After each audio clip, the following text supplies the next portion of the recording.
Assalamualaikum warahmatullahi wabarakatuh.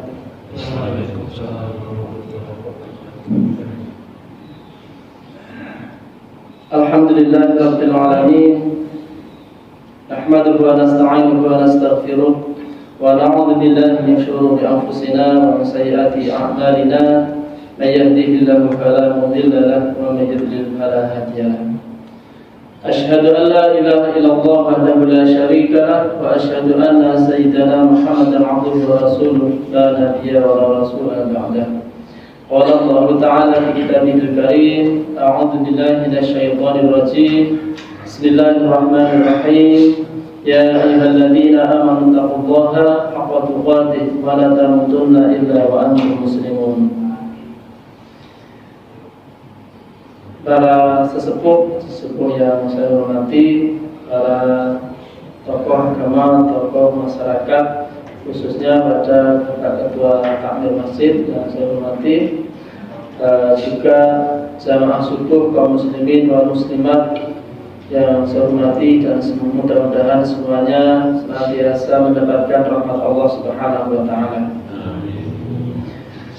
Mari bersama-sama kita meningkatkan rasa syukur kita kehadirat Allah Subhanahu wa taala atas segala limpahan rahmat, nikmat, hidayah dan inayahnya, hingga pada kesempatan pagi hari ini kita bisa menjalankan sholat subuh dengan berjamaah dalam keadaan sehat walafiat. Semoga Allah Subhanahu wa taala senantiasa memberikan nikmatnya kepada kita hingga kita bisa senantiasa taat kepadanya dalam setiap waktu, setiap keadaan, sampai akhir hayat kita, sehingga nanti kita datang kepada Allah dalam keadaan hingga akhir hayat kita adalah husnul khotimah. Dan nikmat yang sangat besar yang Allah berikan pada kita masih dipertemukannya kita di bulan yang sangat mulia, di bulan yang istimewa, yaitu bulan Muharram, salah satu bulan yang mulia dari 4 bulan yang ada, dari bulan Dzulqa'dah, Dzulhijjah, kemudian ini bulan Muharram, yang satu lagi bulan mulia adalah bulan Rajab. Dan pada saat ini kita berada di tanggal 10-nya. Walaupun ada perbedaan pendapat tentang tanggalannya, ada yang tanggal 10-nya itu sekarang, ada yang sudah kemarin. Tapi ala kulli hal, yang sangat kita syukuri adalah di tanggal 10 kita bisa melaksanakan puasa dengan sebelum atau sesudahnya. Yang ini tentu tidak semua orang ingat, kalaupun ingat belum tentu berpuasa. Maka kalau kita diberikan nikmat, ingat hari ini tanggal 10, kemarin tanggal 9 puasa, atau kalau misalnya sekarang tanggal 10 baru mulai puasa, ditambah besok sekaligus puasa Senin. Ini Masya Allah, suatu nikmat yang sangat luar biasa yang kita syukuri. Dengan kita syukur kepada Allah, nanti Allah akan memberikan kenikmatan-kenikmatan di dalam beribadah yang lainnya. Pada kesempatan malam hari ini, pada kesempatan pagi hari ini, kita akan melanjutkan kajian kitab Nasoihul Ibad yang sebelumnya. Shalawat serta salam semoga senantiasa melimpah pada junjungan kita Nabi Muhammad SAW. Mudah-mudahan kita bisa senantiasa ittiba, mengikuti beliau sampai akhir hayat kita, hingga nanti kita layak mendapatkan syafaat beliau, layak untuk minum dari telaga beliau, berjumpa dengan beliau di surganya Allah Ta'ala. Pagi hari ini kita membahas sebuah makalah yang pertama dari sahabat Umar bin Khattab radhiyallahu anhu, yang kemarin kita bahas belum selesai, Kita ulang dari perkataan Umar bin Khattab radhiyallahu anhu tentang 10 perkara. Yang 10 perkara itu tidak akan jadi baik kecuali disertai 10 perkara yang lainnya. Yang pertama kemarin adalah bahwa akal atau kecerdasan akal tidak akan jadi baik kecuali disertai dengan warok. Kalau misalnya di bahasa Jawa itu senajan pinter menawi boten wedi kali pangeran. Niku menjauhi berbagai larangan, baik itu yang haram ataupun yang masih subhat. Maka kalau orang pinter tapi dia nggak takut akan perkara yang haram, tidak menjauhi perkara yang subhat, maka pinternya ini justru akan membahayakan diri dan lingkungan sekitarnya. Kalau dia jadi pemimpin juga akan membahayakan negaranya. Karena biasanya orang pinter itu ya kalau enggak warok itu biasanya minteri. Kalau bahasanya Kiai yang lucu itu Kiai Ma'ruf ya, itu antara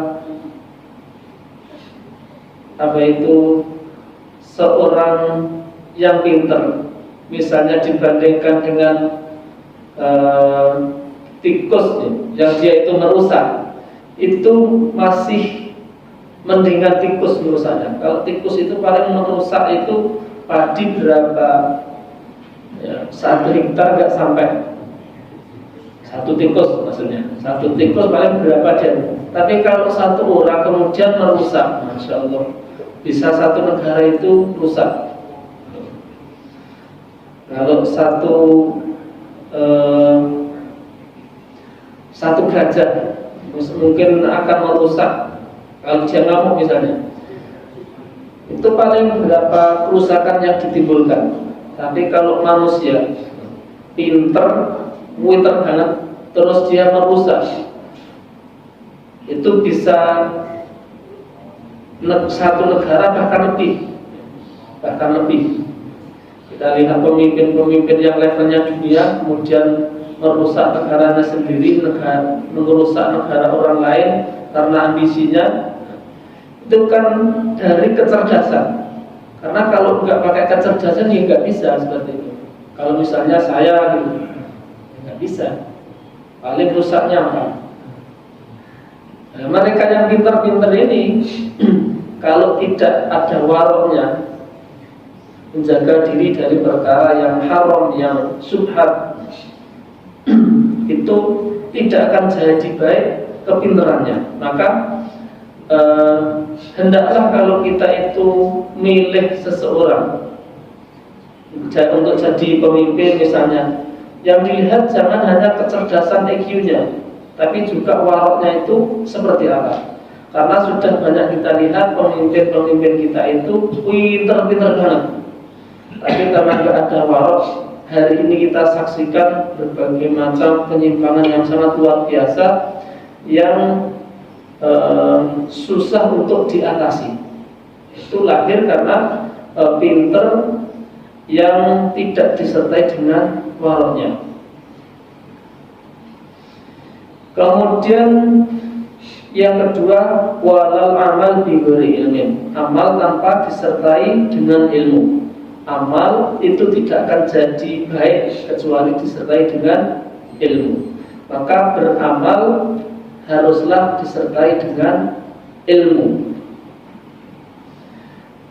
Amal apa saja? Amal apa saja? Misalnya puasa, amal yang sesungguhnya tersembunyi.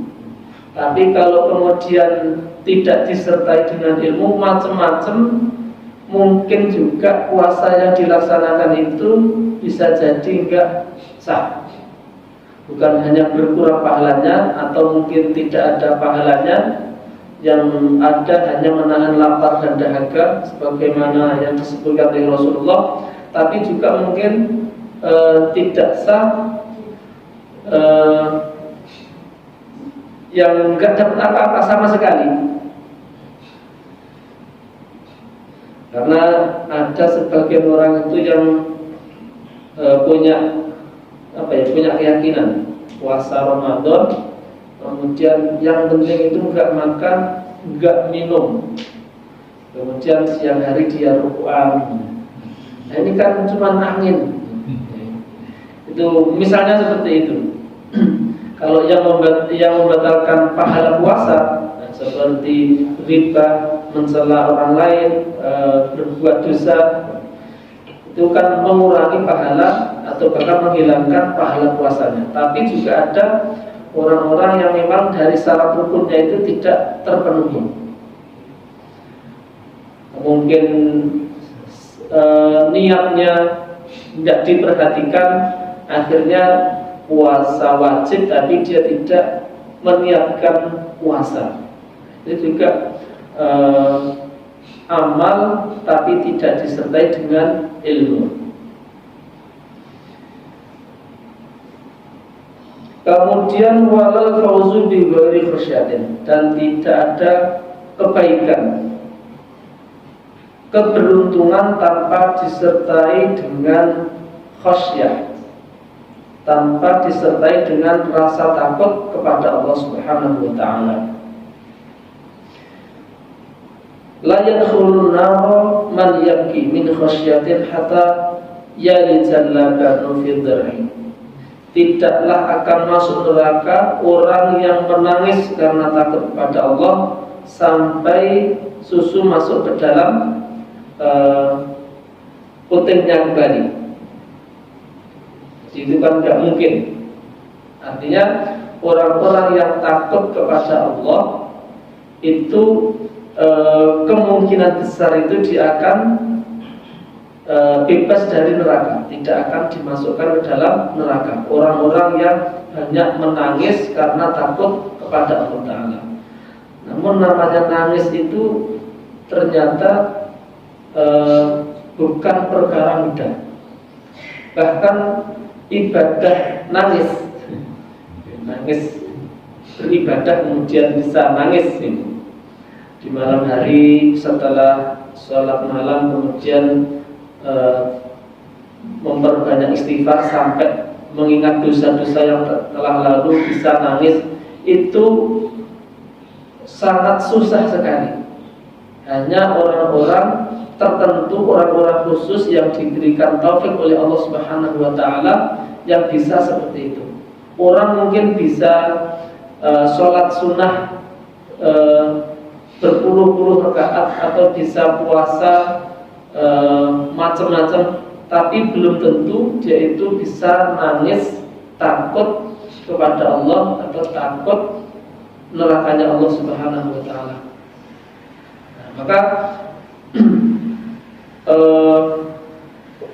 sebagai latihan, boleh bagi kita itu berpura-pura nangis, pura-pura dulu malam hari setelah tahajud, kemudian baca istighfar, mengingat dosa yang telah lalu. Saya itu nggak tahu dosa saya itu apa. Wah, ini karena juga termasuk salah satu ilmu yang menjadikan kita itu bisa nangis itu adalah ilmu yang bermanfaat yang disebutkan oleh Imam Al-Ghazali dalam kitab Hidayatul Hidayah, ilmu yang bisa menjadikan engkau mengetahui aib atau kekurangan diri sendiri. Jadi kebanyakan manusia itu mengetahui aib orang lain, tapi justru orang yang pintar itu orang yang mengetahui aib diri sendiri. Orang yang mengetahui aib diri sendiri, kekurangan diri sendiri atau dosa-dosa, maka orang seperti ini kalau kemudian memperbanyak istighfar sampai kemudian nangis, subhanallah, ini suatu nikmat yang sangat luar biasa, yang lebih besar nikmatnya daripada diberikan kenikmatan untuk mampu menjalankan berbagai ibadah sholat sunnah. Karena faktanya banyak orang yang mampu melaksanakan ibadah sholat sunnah tapi belum bisa menangisi dosa-dosanya. Jadi kalau kemudian kita bisa sholat malam, kemudian etok nangis, ora pengen nangis, gitu nangis nih. Ya Allah, ya, biar bisa nangis. Soalnya latihan itu penting. Sebagaimana kita itu awal mulai kita itu nggak pengen puasa misalnya. Terus pokoknya walaupun saya terpaksa puasa misalnya. Karena ternyata puasa itu kalau nggak dipaksa kita juga akan meremehkan. Yang sunnah dilakoni yo mato, ora dilakoni yo ora apa-apa. Kemudian akhirnya kita nggak puasa. Puasa apa saja kita itu sepele. Senin Kamis ya sepele, kemudian ayam Maulid sepele, puasa Muharram sepele, Arafah sepele, 6 hari di bulan Syawal sepele. Semuanya sepele. Karena memang nggak kita latih. Tapi kalau kita paksa, memaksa itu kan ya bisa lewat macam-macam. Mungkin sama istrinya besok aku bukan, padahal buat aslinya itu berat. Padahal bilang sama istri besok aku bukan tak mau poso, tak poso. Doanya sisa. Itu kalau sudah ngomong kalau istri kemudian setuju kan bisa jadi enteng. Kalau enggak dilatih itu kita selamanya akan menganggap enteng ibadah apapun. Walaupun sunnah, tapi suatu nikmat yang sangat besar kalau kemudian kita bisa melaksanakannya. Kemudian selanjutnya walas sultan bi ghairi adli, dan tidak ada kebaikan jadi pemimpin tanpa disertai dengan keadilan. Orang jadi pemimpin tapi enggak adil bagi dirinya, itu lebih baik tidak jadi pemimpin. Jadi pemimpin orang yang adil lebih baik tidak jadi pemimpin bagi dirinya sendiri. Bagi orang lain juga begitu. Dipimpin oleh orang yang tidak adil itu juga menyengsarakan siapapun. Bagi rakyat itu juga akan punya standar ganda. Orang lain dihukumi harus begini, tegas.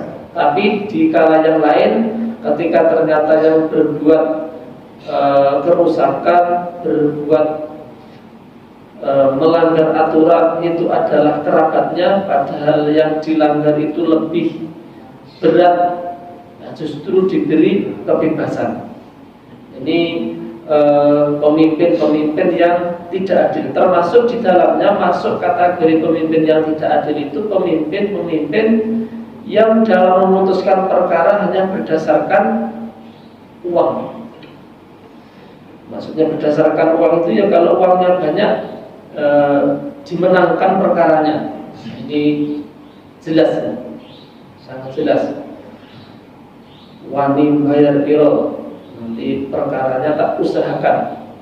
Sehingga di negeri kita dulu pernah ada orang membunuh kemudian divonis bebas, walaupun akhirnya juga ketahuan gitu ya. Tapi itu menunjukkan bahwa pemimpin-pemimpin yang tidak adil, pemimpin-pemimpin zalim itu fakta ada, nyata di era sekarang. Bukan orang-orang bodoh, tapi memang orang-orang pintar yang pintar memutarbalikkan fakta.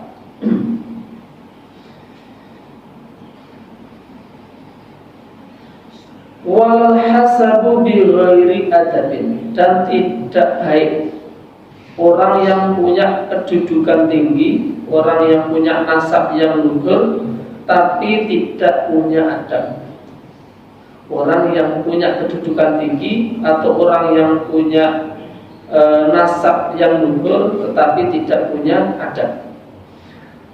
Sebagian ulama berkata, al-ilmu syarafun la qimata lahu wal adabu ma'run la khawfa alaihi. Ilmu adalah suatu kemuliaan yang tidak ada harganya. Maksudnya itu tidak bisa dihargai. Kemuliaan ilmu itu sangat berharga sehingga nilainya tidak bisa dihargai dengan uang. Dan adab itu adalah harta yang tidak ada kekhawatiran atasnya. Maksudnya kalau kita punya harta, punya duit, punya mobil, punya macam-macam, itu tetap ada kekhawatiran. Mungkin kekhawatiran hilang, kekhawatiran dicuri, dirampok, itu ada.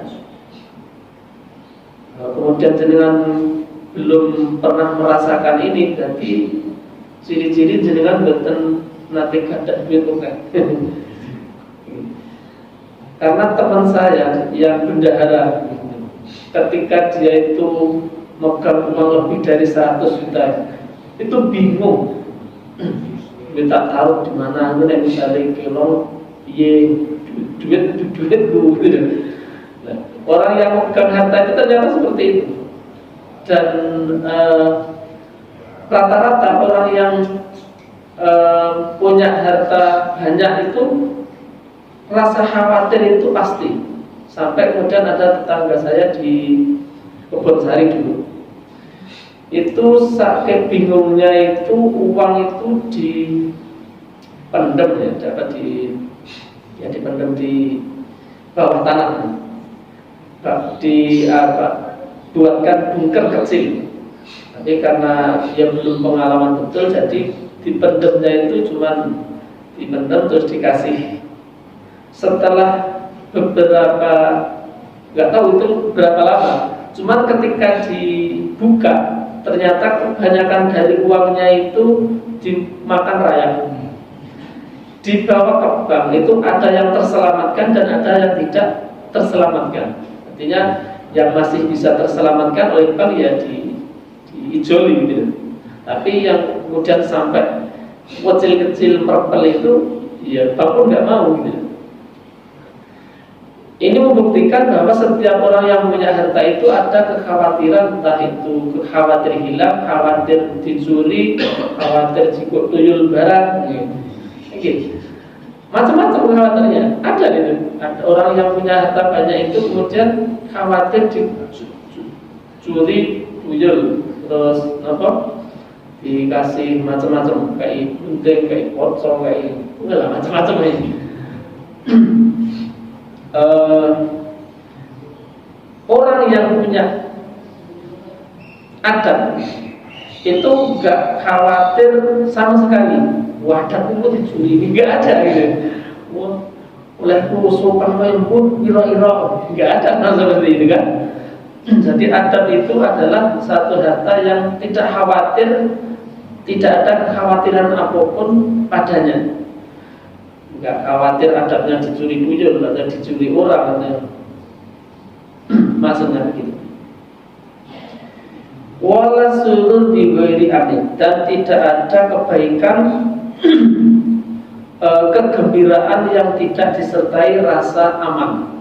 Tidak ada kebaikan kegembiraan yang tidak disertai dengan rasa aman. Maksudnya di sini adalah tidak disertai dengan sukunul qalb, tenangnya hati. Orang-orang yang bergembira banyak, tapi belum tentu setiap orang yang bergembira itu kemudian hatinya tenang. Maka kegembiraan yang sesungguhnya yang akan mendatangkan kebaikan adalah kegembiraan yang disertai dengan ketenangan hati. Kegembiraan yang disertai dengan ketenangan hati. Nah, salah satu kegembiraan yang tidak disertai ketenangan itu, kalau saya ngambil contoh ini, adalah kegembiraan kita saat dikasih hutang. Maksudnya dikasih hutangan, kan semua nengin. Tapi setelah itu ya, kita itu tidak tenang sebetulnya. Makanya meskipun kita itu senang diutangi, ojo senang utang, karena itu meskipun senang seketika itu nggak tenang. Kata orang, senengi wong diutangi kuwi kur wayah nopo tok. Lalu cari. Saya sendiri juga jarang-jarang hutang. Bukan berarti nggak punya hutang, tapi jarang-jarang berhutang, sehingga nggak merasakan kalau kemudian kegelisahan karena hutang. Ayo cara hutang yang baru buju baru, kan gampang ya teman. Ya sama istri bisa hutang, dan kalau hutang sama istri jangan kemudian alah kalau buju gampang rasa sahur, wah bahaya itu. Hutang sama istri itu juga harus disaur sama anak. Kalau memang jawabnya itu hutang, ya hutang sama orang tua, sama saudara. Jawabnya hutang juga harus disaur. Walal ghina bi ghairi judin, dan tidak ada kebaikan kekayaan tanpa disertai dengan kedermawanan.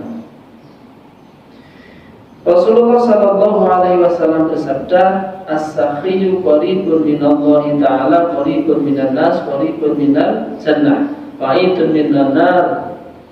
Orang yang dermawan itu dekat dengan Allah Subhanahu wa ta'ala, dekat dengan manusia, dekat dengan surga, dan jauh dari neraka.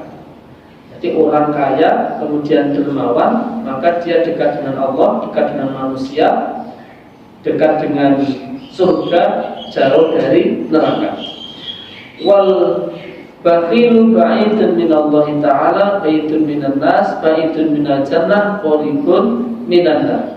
Sedangkan orang yang bakhil meskipun kaya itu jauh dari Allah, jauh dari manusia, jauh dari surga, dan dekat dengan neraka. Wal jahilus sakhiyyu ahabbu ila Allah ta'ala minal 'abidil bakhil. Orang bodoh yang dermawan lebih Allah cintai daripada ahli ibadah yang bakhil. Orang bodoh yang dermawan lebih dicintai oleh Allah daripada ahli ibadah yang bakhil. Ini dibandingkannya bukan dengan orang pintar, tapi orang bodoh dibandingkannya dengan orang yang ahli ibadah. Karena bisa jadi yang ahli ibadah itu juga gak pintar. Walau fakru bi ghairi qanaah, dan tidak ada kebaikan kefakiran tanpa disertai dengan qanaah. Orang fakir tanpa qanaah, jadi senantiasa tomak, kemudian fakir, kemudian mudah meminta-minta, fakir tapi tidak ada qanaahnya, boten menerima keadaan dengan sukarela, hidupnya tidak tenang, ya, karena memang tidak menerima keputusan Allah Subhanahu wa ta'ala. Karena sesungguhnya orang fakir pun kalau kemudian ridho dengan keputusan Allah sebagai orang fakir, itu juga bisa tenang, bisa damai, dan bisa bahagia. Jadi kebahagiaan tidak senantiasa ditentukan dengan kekayaan, tapi orang fakir pun juga bisa mendapatkan kebahagiaan. Banyak sahabat Nabi yang mereka hidup dalam kefakiran, tapi hidupnya juga bahagia. Banyak sekali, banyak sekali untuk disebutkan. Salah satunya Abu Dzar Al-Ghifari, kemudian Abu Hurairah juga itu termasuk sahabat-sahabat yang fakir.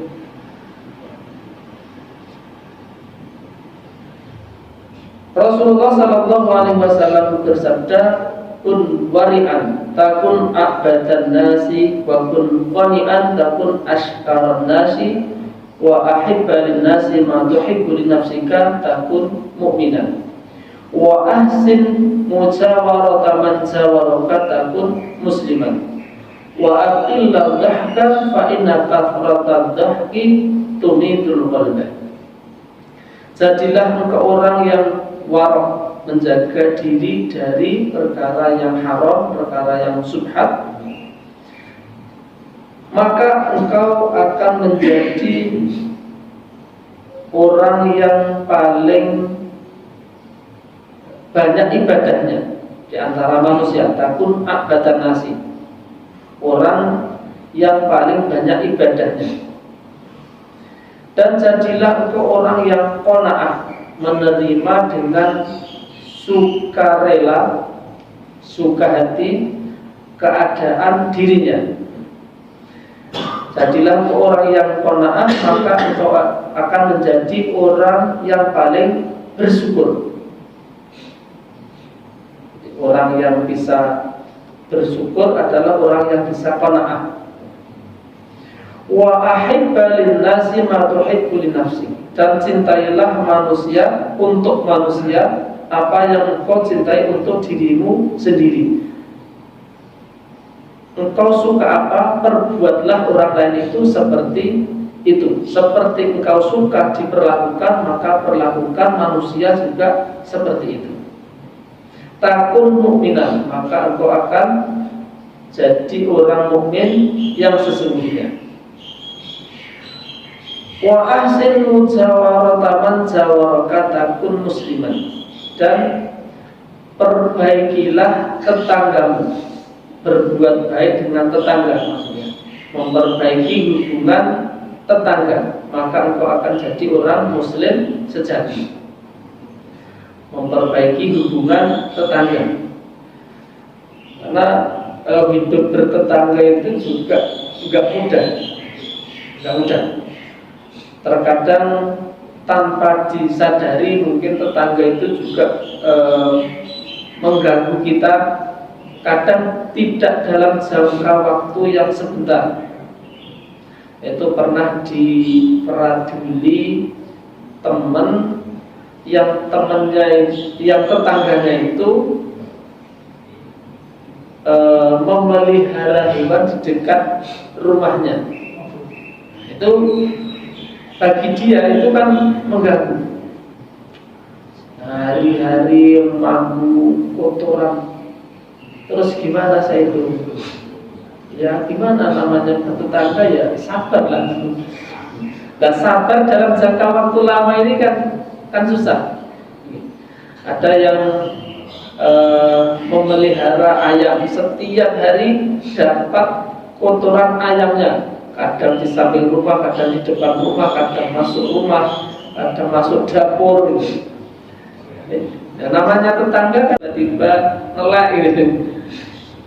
Itu biar tetangganya, maksudnya itu terasa gitu. Ada yang itu kan susah ya, jadi berbaik-baik kepada tetangga yang secara tidak langsung tetangga itu ganggu kita. Wa akillah dhahka fa inna kathrata dhahki tumitul qalba, dan sedikitkanlah guyon, karena sebenarnya banyak guyon itu akan bisa mematikan hati. Jadi banyak guyon itu bisa mengeraskan hati, bahkan bisa mematikan hati. Artinya mematikan hati atau mengeraskan hati itu, orang yang sering guyon itu kalau dinasihati itu enggak mempan. Jadi semua nasihat itu ya dibuat guyon. Kalau misalnya kita punya grup Dan di grup saya itu ada yang dari salah satu sekian grup WA itu ada satu grup yang orang nggak bisa ngasih nasihat di situ, siapapun. Nah, adminnya bahkan sekalipun itu nggak bisa ngasih nasihat. Apapun yang diposting seakan-akan biasa saja. Jadi kalau ada orang yang ngasih nasihat kemudian kiai malah kiai, enggak ada yang bisa ngasih nasihat. Saya juga sendiri mau keluar ya, nanti terputus silaturahminya, tapi kalau nggak keluar ngebak pergi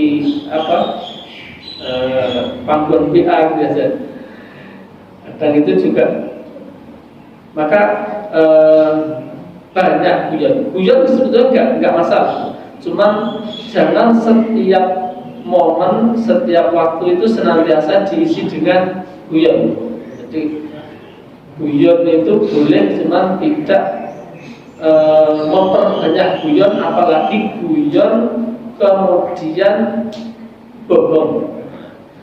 Karena bohong itu dilakukan dengan sungguh-sungguh atau dilakukan dengan guyon, tetap saja namanya bohong. Dan itu termasuk salah satu dosa. Tinggal guyonnya, kalau kemudian guyon bohongnya itu berdampak besar, juga masuknya dosa besar.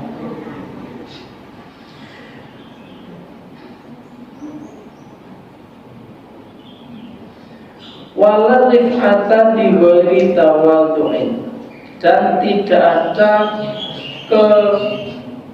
kebagusan, tidak ada kebaikan di dalam tingginya pangkat tanpa disertai dengan tawadhu.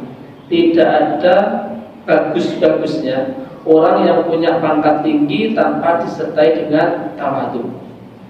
Dan ini susah banget. Jadi orang kemudian punya pangkat tinggi, kemudian bisa menghormati orang yang selevelnya. Atau kita bayangkan saja, misalnya dulu kita sama-sama sekolah, terus lulus, kemudian dia jadi gubernur misalnya, terus kemudian kita jadi rakyat biasa. Apakah dia itu juga bisa bersikap sebagaimana dia bersikapnya sebagai mana kepada orang-orang yang sekitarnya? Ya, biasanya itu menyepelekan, meremehkan. Kemudian itu meremehkan orang, biasanya meremehkan teman yang tidak jadi apa-apa. Jadi tingginya pangkat, tingginya kedudukan itu jangan sampai membuat kita sombong, karena sesungguhnya tingginya pangkat, tingginya kedudukan tanpa adanya tawadhu itu tidak akan memberikan kebaikan kepada kita.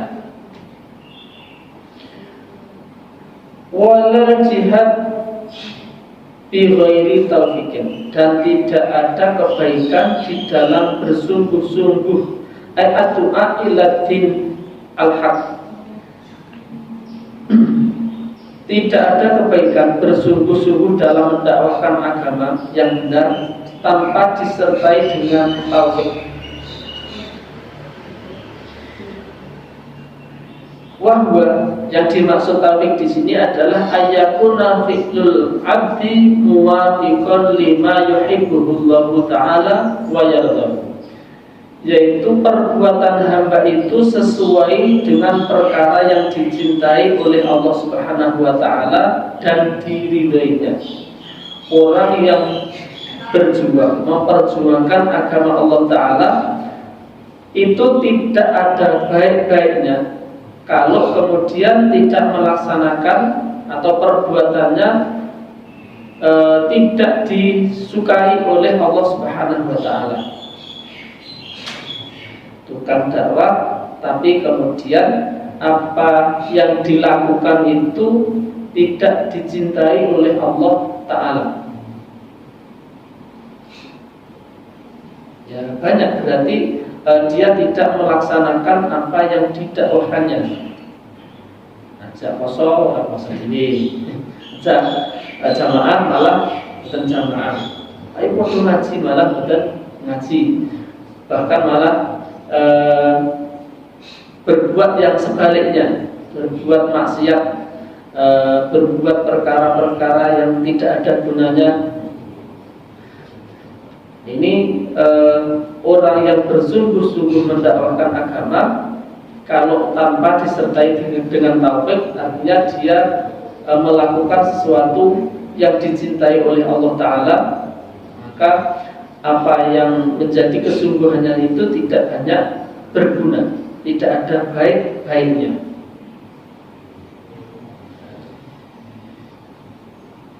Diriwayatkan bahwa Nabi SAW bersabda, "Afdalul jihadi an tujahida nafsaka wa hawaka fi dzillah." Seutama-utamanya jihad, yang dimaksud di sini adalah bersungguh-sungguh.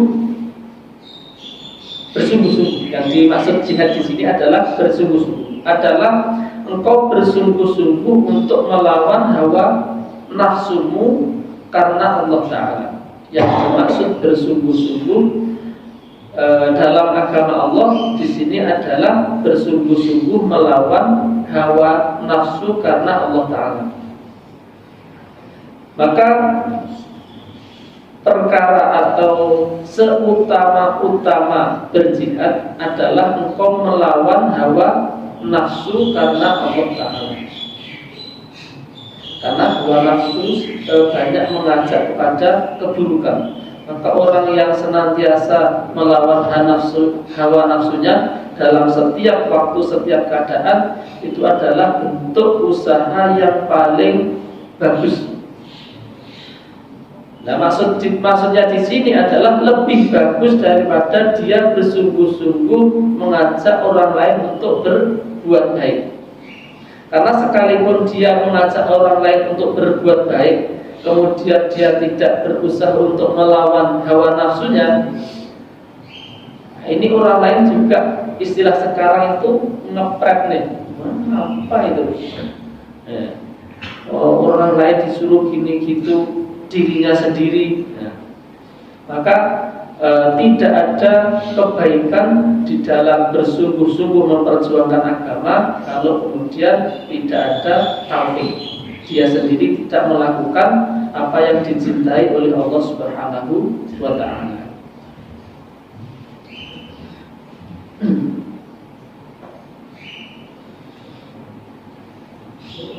Sahabat ini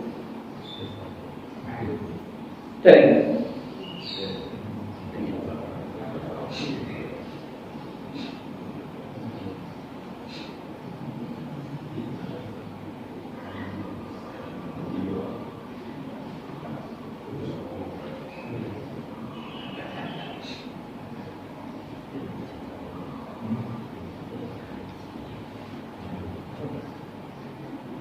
menawi dereng masih sebentar lagi ya? Lagi.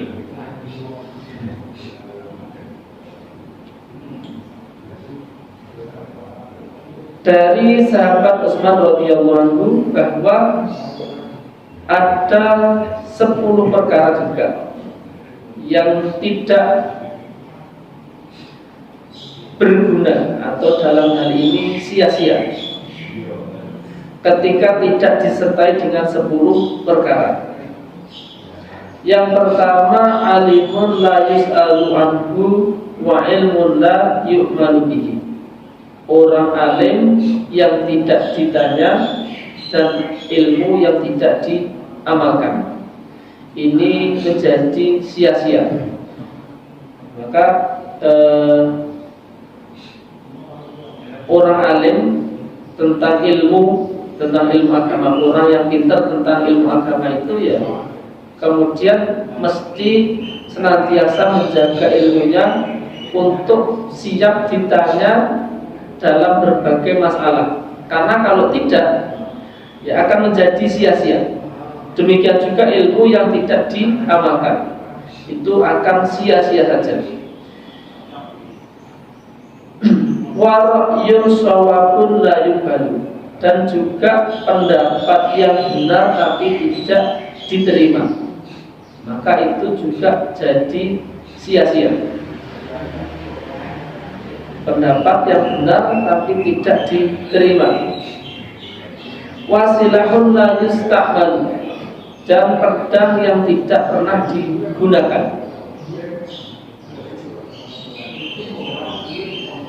Wa masjidun la yusalla fihi, dan masjid yang tidak pernah dijadikan atau orang tidak sholat di dalamnya, dan masjid yang tidak digunakan sholat di dalamnya, maka ini termasuk 10 perkara yang sia-sia saja. Maka para donatur yang biasanya ngasih itu mensyaratkan kira-kira kalau jadi masjid nanti hidup akan apa enggak, dan siapa penanggung jawab masjid ketika masjid itu sudah jadi. Karena teman saya itu juga pernah ngadu ke saya. Ya bukannya saya itu enggak ikhlas, saya itu cuma kecewa saja. Sudah saya itu sering kesana dulu ngajarin yang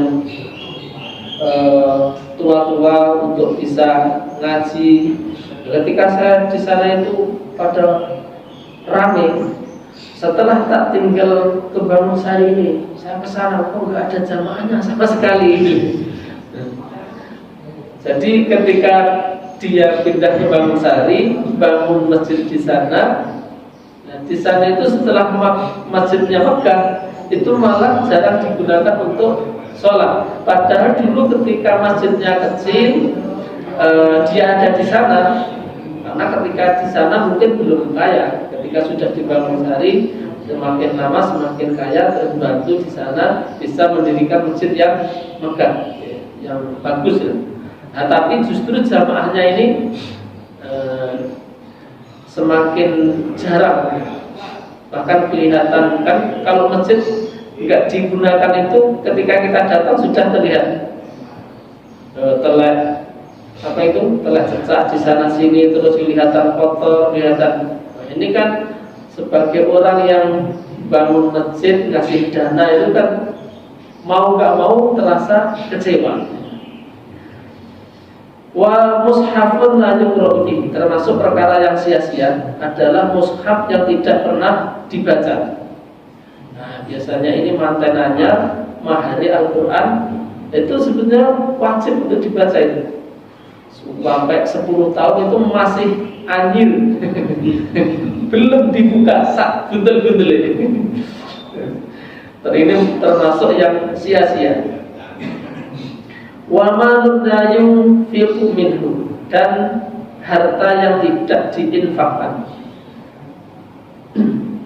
termasuk harta yang sia-sia. Wa khailun la turkan, dan kuda yang tidak dijadikan kendaraan. Kuda orang pernah ditunggangi, dikendarai. Ini cuma kuda-kuda zaman sekarang. Wa ilmu zuhdi fi batni man yuridu dunya, dan ilmu zuhud yang berada di perut orang yang menginginkan dunia, termasuk perkara yang sia-sia. Wa umrun tawilun la yatazawwadu fihi li safarihi, dan umur yang panjang yang tidak digunakan untuk mencari bekal dalam perjalanannya menuju akhirat. Maka ilmu yang panjang itu termasuk perkara yang sia-sia. Mungkin demikian yang bisa kita bahas pada kesempatan pagi hari ini. Mudah-mudahan Allah Subhanahu wa Ta'ala karuniakan taufik pada kita untuk bisa menggunakan kecerdasan kita, akal kita, umur kita, harta kita, agar semuanya tidak jadi sia-sia, agar semuanya berbuah baik untuk kita di dunia dan juga di akhirat nanti. Ada kurang lebihnya, mohon maaf yang sebesar-besarnya. Kita akhiri dengan hamdalah dan doa kafaratul majelis. Alhamdulillahirabbil alamin. Subhanaka Allahumma wa bihamdika asyhadu an la ilaha illa anta astaghfiruka wa atubu ilaik. Assalamualaikum warahmatullahi wabarakatuh.